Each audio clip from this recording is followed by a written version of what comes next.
Bienvenue dans la cuisine de Casablanca pour de nouvelles recettes. Aujourd'hui, je vais vous préparer une recette turque. Donc, comme vous savez, je suis partie en Turquie récemment et vous êtes nombreuses et nombreux à m'avoir demandé des recettes turques. Donc, je vais vous préparer aujourd'hui un hachis parmentier turc qui est le kofte Hassan Pacha. Donc, c'est vraiment une recette délicieuse que je vous conseille de réaliser et qui est simple et facile. Alors, cette recette, il nous faudra l'équivalent d'1 kg de pommes de terre que j'ai pelées, lavées et coupées en cubes. Il nous faudra l'équivalent de 500 g de viande hachée de bœuf, de l'huile d'olive, de la sauce tomate, donc un coulis de tomates fraîches, qui se présente comme ceci, bon, n'importe quel coulis, ou purée de tomates. Ensuite, il nous faudra un oignon haché, en épices, une cuillère à café de sel, de piment doux, de cumin, de poivre, 2 gousses d'ail haché, l'équivalent de 2 cuillères à soupe de chapelure, 20 g de beurre, 2 morceaux de fromage vache qui rit. Vous pouvez choisir un autre fromage si vous préférez, type par exemple Saint-Mauré ou Kiri par exemple aussi, qui fait aussi l'affaire pour cette recette, et du persil haché. Donc pour commencer cette recette qui est très simple, je vais faire cuire les pommes de terre. Donc les pommes de terre, rien de plus facile. On fait chauffer donc une marmite avec de l'eau, on y dépose les pommes de terre une fois que l'eau est bouillante et on les laisse cuire pendant à peu près 15 à 20 minutes.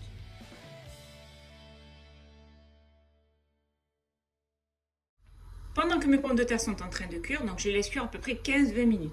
Je vais mettre mes 500 g de viande hachée de bœuf dans un saladier, dans un bol.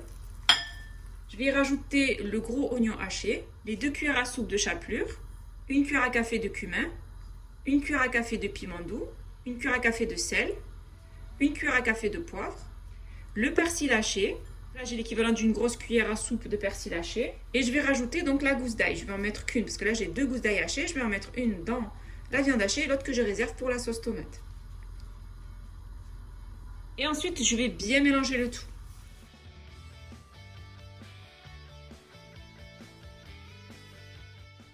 Après avoir bien mélangé donc toutes mes épices ainsi que l'oignon, l'ail, le persil, la chapelure avec la viande hachée, je vais couvrir d'un film alimentaire.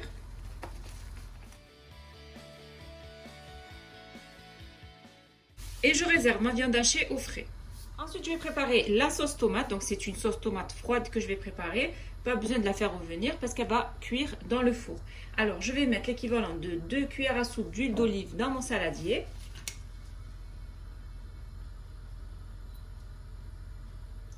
Je rajoute une demi-cuillère à café de sel, une demi-cuillère à café de poivre. Ensuite, je vais rajouter la gousse d'ail hachée restante et l'équivalent de 200 ml de coulis de tomates.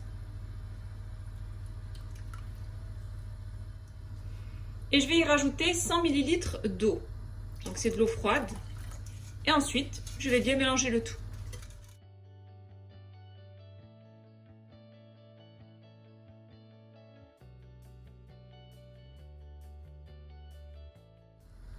Donc voilà, là ma sauce tomate froide est prête. Je vais la réserver, je vais la mettre de côté. En attendant, je vais préparer, donc mon hachis parmentier, je vais écraser mes pommes de terre. Une fois que j'ai fait cuire mes pommes de terre, donc je les ai laissées cuire à peu près 15 minutes. Je vais les déposer dans un grand plat, un grand saladier. À l'aide d'un presse-purée, je vais donc écraser mes pommes de terre.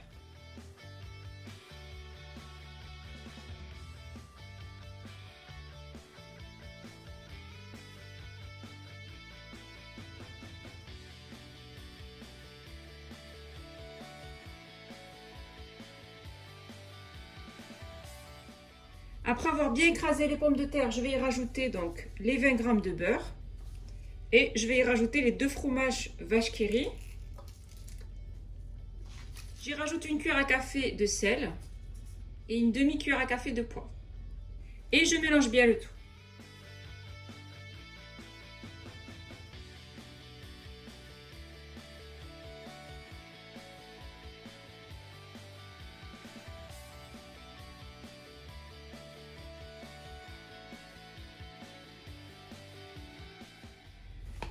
Donc on mélange bien jusqu'à obtenir une bonne purée de pommes de terre. Comme vous pouvez voir, on a une jolie purée de pommes de terre. Vous pouvez rajouter un 3e fromage si vous préférez, si vous voulez que ce soit plus fromagé. Donc là, pour moi, elle est parfaite. Ensuite, je mets donc ma purée de pommes de terre dans une poche à douille avec une douille qui est dentelée pour avoir de jolis motifs. Donc là, j'ai ma purée de pommes de terre. Là, j'ai ma sauce tomate que j'ai mis dans un pichet. Et là, j'ai ma viande hachée que je viens de sortir du frais. Et là, j'ai un plat donc à gratin, un plat qui va au four. Donc on va commencer donc par la viande hachée. Donc c'est très simple, on va prendre de la viande hachée, on va former une grosse boule. On va dire de la taille de la paume de la main à peu près. De cette taille à peu près, on va dire entre 30 et 40 grammes. Vous pouvez choisir la taille que vous voulez, vous pouvez les faire grosses ou les faire petites. Ensuite, on va appuyer avec notre doigt et creuser un trou.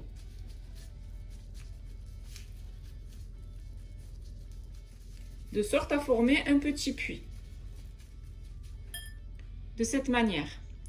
Comme si vous faisiez un petit cendrier par exemple. Vous mouillez vos mains avec de l'eau pour pas que ça accroche et vous le déposez dans le plat à gratin. Donc vous les façonnez comme si vous faisiez des fonds de tarte par exemple. Il faut que ce soit creux au milieu.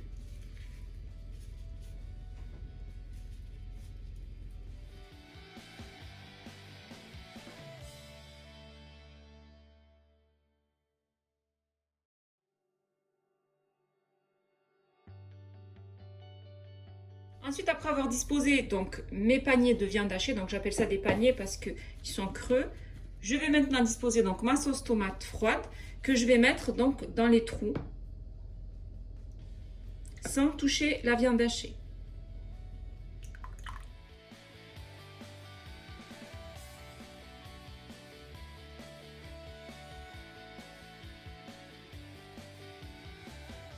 Après avoir disposé la sauce tomate dans le plat, je vais disposer donc ma purée et je vais former des rosaces par exemple.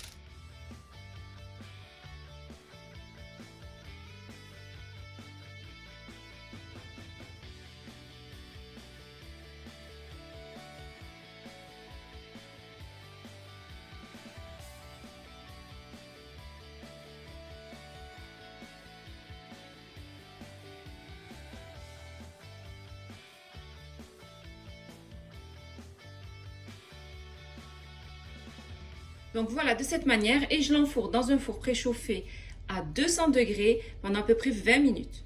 J'ai terminé de préparer mes kofta Hassan Pasha, donc vous pouvez voir c'est une recette qui est facile à réaliser. C'est un hachis parmentier turc que je vous conseille de faire au plus vite. Si vous avez aimé cette recette, n'hésitez pas à la réaliser, à la partager autour de vous, à mettre un pouce bleu et surtout à vous abonner à ma chaîne en activant la cloche pour ne rater aucune de mes recettes. N'oubliez pas de vous abonner à ma deuxième chaîne YouTube qui est Bena Foodies où vous allez y retrouver plein de nouvelles recettes. Mon plat kofte Hassan Pasha est prêt et il ne reste plus qu'à le déguster.